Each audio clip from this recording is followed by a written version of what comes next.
Today on r/MaliciousCompliance. Turn my service off right now. Okay. I work for a major cable internet, TV, and home phone provider. The one that is probably the most hated, you know the one. The department I work in is responsible for either saving a customer or turning their services off. Call came in transferred from our tech support team, and by this time the customer was already on the phone for an hour. Tech agent was able to get service back up and running, but he was now asking for a large credit for 1 day of service out. As soon as I got on the phone, it was demands: here's what you're going to do, if you can't do this then turn my service off immediately, I no longer want to be a customer. I tried to calmly explain to this very rude man that I could not credit him over $200 for 1 day of service, but would be more than happy to process a credit more appropriate. He declined, and again demanded that his service be turned off immediately. I reiterate the immediately part to him and he says yep, right now. Cue malicious compliance. I turn off all his services right there that very second. He starts screaming that he was watching that, and what am I going to do without internet? I told him that I was only doing what he asked. This ended with me restoring service and giving him a credit appropriate to his 1 day outage, which we figured out was user error on his end. For our next story. I can go to the concert but my sister has to go with. Okay, that's fine. It was going to be my first concert. I was 16. Bon Jovi and Skid Row. There were so many people wanting to go that you had to get a line pass to even get in the line for tickets. I was being allowed to go with my 2 best friends, which was a big deal, as I wasn't allowed to do anything, ever. This was going to be huge. See? At the last minute, literally on the way to the line, I'm told your sister, her husband, and your little sister are going with. You can't be serious, and you can take it or leave it. Well, alright then. Me and my 2 besties were dropped off to join the line, and I was given money for 4 tickets to cover all of my family's tickets. At some point during this long wait, it occurs to us that we'll all have to sit in our assigned seats, and neither I nor my friends want to hang out with my old sister, her old husband. Funny looking back, how 25 seemed ancient, and little sister who honestly should not have been going in the first place. Malicious compliance for the win. I get to the counter and ask for 3 tickets please. Complete the transaction. And then 3 more tickets please, as far away from the first 3 as you can get them. The cashier totally knew what was up and gave me 3 more on the complete other side of the arena. We never mentioned it and pretended to realize, what a bummer, on the way to the show. They knew it was no coincidence, but there was nothing to be done at that point. We rocked out like crazy people and I even got a t-shirt. Good times were had by someone. Let's dive into our next story. Want me to take all my stuff and leave? No problem. This was a couple months ago back in May. I had been living in an apartment with 3 other roommates, so 4 of us total, for about 8 months. We are all women in our 20s. I barely interacted with my other roommates at all, just between our jobs and classes we never saw each other. We all had our own rooms as well. For some context, on May 5th, my fiancé and I were planning to move into a new apartment together, so by the evening of the 4th I had just about all of my belongings packed up, more on that later. Though I barely interacted with my roommates, I felt like we coexisted well, and we never fought or argued about anything, except for some very minor instances with Vicky and Kara. Those 2 were friends, and Vicky was definitely the messiest of the 4 of us living there. She would leave her clothes in the dryer for days, pile dishes in the sink for more than a week before cleaning them, and often forget food in the fridge until it would rot. Maybe 5 times throughout my time living there, I would get a text in our group chat from Kara saying something like, "Hey OP, I talked to the others, and they said the dishes in the sink aren't there, so please clean them." This was annoying, but it happened infrequently enough, it wasn't awful. And I figured Vicky lied to Kara about messes since it was just easier to throw me under the bus rather than own up to it herself.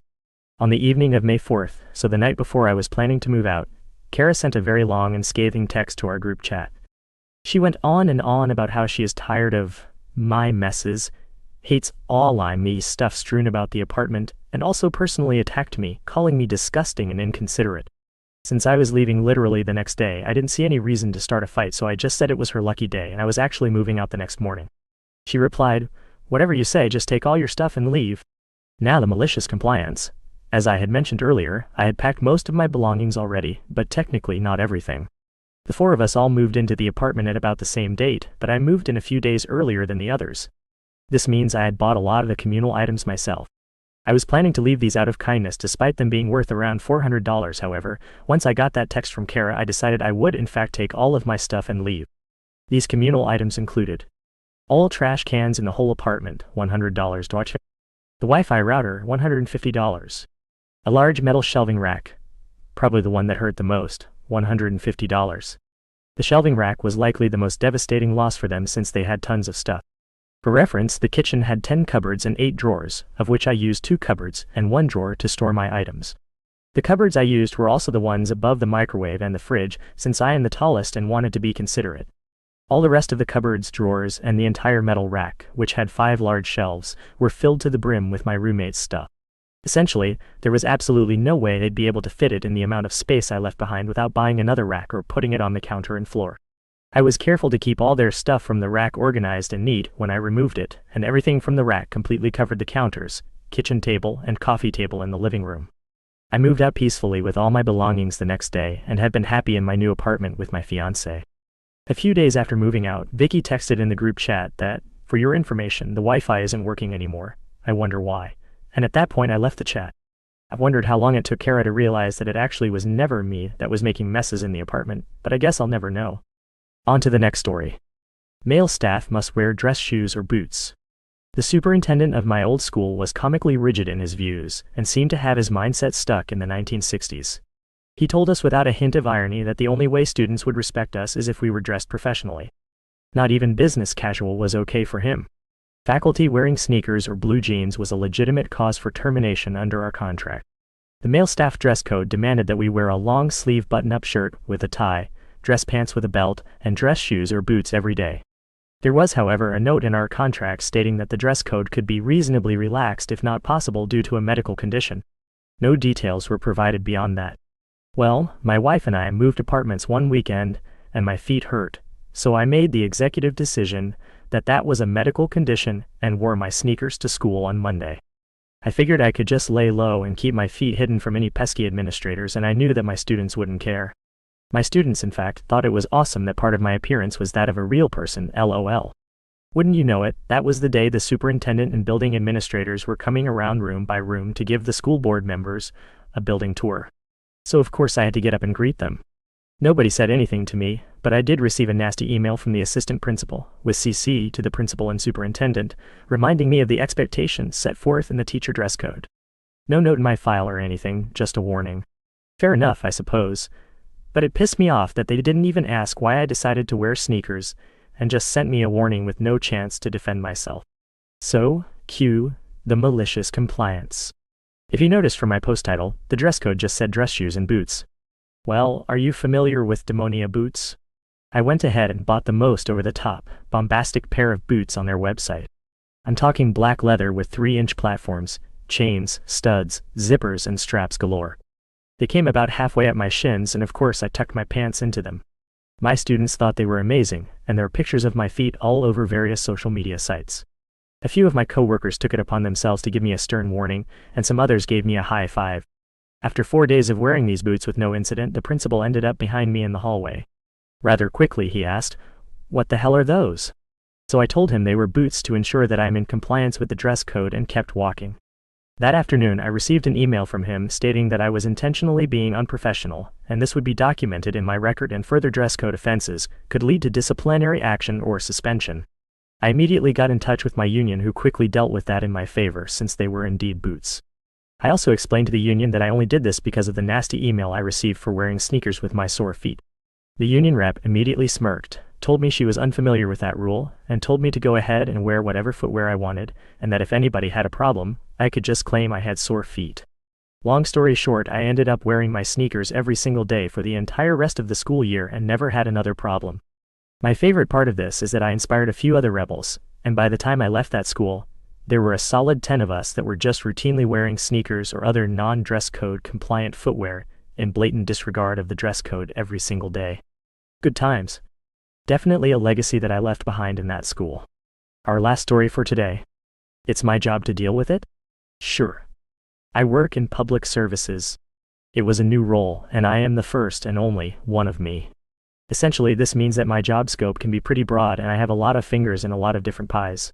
I've also gained the reputation of a no-nonsense problem solver, cannot for the life of me think why. So when people have issues, they tend to come to me. I was busily hashing out a few tasks last week when I get something else slapped onto my plate.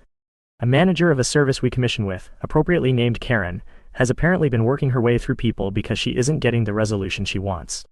So one of the managers in finance wants me to look into this for Karen. Now, a thing to note here is that every April we increase rates along with inflation, but she didn't get it. Thing is, it's out of our hands. The services we commission from her are funded between us and another separate public service, PS2. We pay half, PS2 pay half. But we haven't paid the increase because PS2 haven't agreed anything yet. What can I say? It's the public sector. Our team's conversation goes something like, me. Hey, finance manager, I can't actually do anything about this because. Finance manager, cutting me off. This is your job. It's your department that deals with these contracts, so deal with it. I don't care how, just get her off my back. Now that's mostly paraphrased, except for that last sentence which he said verbatim, I don't care how, just get her off my back. I write in chat to confirm, I am to deal with this, and you do not care how. Finance manager says yes, for Christ's sake. I crack my knuckles and get to work, sending her the following email in CC, in the finance manager and my own manager. Dear Karen, I apologize for the delay in the inflationary increase for some service. However, as this is jointly funded between ourselves and PS2, we are beholden to their financial timeliness. As PS2 have not yet agreed to the 4.1% increase, we are unable to process it. Regardless of how many individuals you contact, this will remain the case until PS2 see fit to approve. In instances such as these, our recourse should be to head down to the offices of PS2 and begin smacking naughty bottoms. But I fear HR would frown upon such action in these enlightened times. Might I suggest contacting PS2 yourself in order to expedite the process?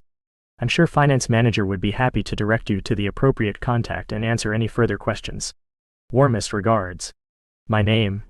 I then immediately got a Teams call from my manager where for 30 seconds all I could hear was laughing, and he asked me what was going on. I sent him the screenshots of the chat messages between myself and Finance Manager, and relayed the Teams call. My manager told me that it was not in fact my job, how odd, and later that day Finance Manager apologized, but also warned me that in the future you should probably hold back on the bollock withering sarcasm, people might not find it amusing. I think I'm hysterical personally. And those are all the stories we have for today. See you tomorrow.